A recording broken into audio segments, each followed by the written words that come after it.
Good morning students. मैं लविका शर्मा आपकी हिंदी की अध्यापिका। आज हम पढ़ेंगे पाठ 7 आज़ादी की रोटी। इस पाठ में आज़ादी के महत्व को बताया गया है और उसको समझाने की कोशिश की गई है कि हर इंसान की ज़िंदगी में आज़ादी का क्या महत्व होता है। आइए अब हम कहानी शुरू करते हैं। एक कुत्ते की एक भेड़िए से दोस्ती हो गई। हुआ यह कि कुत्ता भेड़िया का पीछा कर रहा था। कुत्ता खूब तगड़ा था और भेड़िया कुछ कमज़ोर था। भेड़िया भागते भागते थक गया और एक तालाब के किनारे सुस्ताने लगा। कुत्ता तालाब के दूसरी तरफ आकर रुक गया और भौंकने लगा। फिर दोनों की नज़र अपनी अपनी परछाई पर पड़ी। दोनों को लगा कि उनकी शक्लें आपस में मिलती हैं। शायद दोनों के पुरखे एक ही रहे होंगे। इस तरह उनके बीच दोस्ती हो गई। सुस्ताने का अर्थ होता है कुछ देर आराम करना। पुरखे का अर्थ होता है हमारे बुजुर्ग। इसमें बताया गया है कि एक कुत्ता और एक भेड़िया उनकी आपस में दोस्ती हो जाती है। जब वो दोनों आपस में मिलते हैं तो उन्हें लगता है कि उनकी शक्लें मिलती हैं और जो उनके पूर्वज हैं वो भी एक ही होंगे। भेड़िए ने कुत्ते से कहा, अजीब बात है, हम दोनों एक ही खानदान के हैं, लेकिन तुम इतने तगड़े हो और मैं इतना दुबला पतला। भेड़िया बोला, और मुझे कई कई दिन तक खाना नहीं मिलता। इस जंगल में शिकारी के लिए बहुत मेहनत करनी पड़ती है। जब भेड़िया कुत्ते से मिलता है तो वो उसको कहता है कि अजीब बात है, हम दोनों एक ही खानदान का अर्थ होता है परिवार के हैं, लेकिन तुम इतने तगड़े हो और मैं इतना दुबला पतला। तब भेड़िया कहता है, मुझे तो कई कई दिन तक खाना नहीं मिलता। इस जंगल में शिकार करने के लिए बहुत मेहनत करनी पड़ती है। कुत्ते ने कहा, तुम कुछ दिन मेरे मेहमान बनकर रहो, मेरा मालिक तुम्हें भी बढ़िया खाना देगा। कुछ दिन बाद तुम भी तगड़े हो जाओगे। भेड़िए ने कुत्ते की बात मान ली। एक दिन भेड़िया टहलते टहलते शहर जा पहुंचा। किसी तरह लोगों की नज़रों से बचकर अपने दोस्त के पास पहुंच गया। कुत्ते ने उसका खूब स्वागत किया, उसे बढ़िया खाना खिलाया, इधर उधर घुमाया, फिर अपनी कोठरी में ले गया।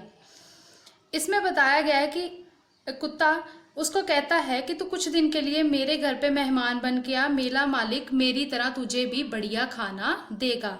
कुछ दिन बाद तुम भी तगड़े हो जाओगे। भेड़िया कुत्ते की बात मान लेता है और टहलते टहलते एक दिन शहर पहुंच जाता है और अपने दोस्त से मिलता है, जो उसकी बहुत सेवा करता है और उसे अच्छा अच्छा खाने के लिए देता है। कोठड़ी को देखकर भेड़िया बोला, क्या तुम इतनी छोटी सी कोठड़ी में रहते हो? यहाँ तो आसमान भी दिखाई नहीं देता। मैं एक दिन भी यहाँ रहूं तो मर जाऊं। कुत्ता बोला, शहरों में जगह कम होती है ना, सबको छोटी छोटी कोठड़ियों में रहना पड़ता है। भेड़िया मान गया। थोड़ी देर बाद उसकी नज़र पास में पड़ी लोहे की साकल पर गई। इसमें बताया गया है कि कोठड़ी पर पहुंचने पे भेड़िया कहता है कि तुम इतनी सी छोटी कोठड़ी में रहते हो, यहाँ से तो आसमान भी दिखाई नहीं देता। मैं एक दिन भी यहाँ रहूं तो मैं तो मर जाऊंगा। कुत्ता कहता है कि शहरों में जगह कम होती है, सबको छोटी छोटी कोठड़ियों में ही रहना पड़ता है। भेड़िया मान जाता है। थोड़ी देर बाद जब वो वहां पे रहता है तो उसकी नज़र लोहे की साकल होती है बच्चे, जानवरों को बांधने वाली जंजीर पर पड़ती है।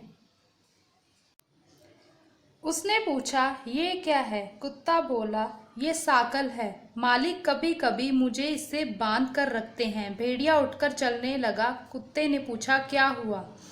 इसमें बताया गया है कि जब भेड़िया कुत्ते की जंजीर को देखता है तो पूछता है कि ये क्या है, तो कुत्ता कहता है कि ये साकल है, मालिक कभी कभी मुझे इससे बांध कर रखते हैं।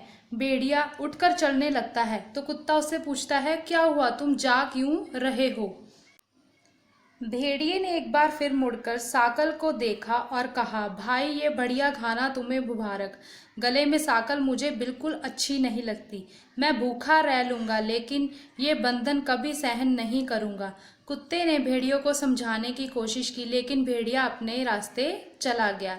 इसमें बताया गया कि भेड़िए ने एक बार मुड़ के फिर से जानवरों वाली जंजीर को देखा और कहा, भाई बढ़िया खाना तुम्हें ही मुबारक हो, मैं अपने गले में ये जंजीर बिल्कुल नहीं पहनूंगा, मैं भूखा रह लूँगा, लेकिन कभी भी किसी का गुलाम नहीं बनूंगा, किसी की गुलामी सहन नहीं करूंगा।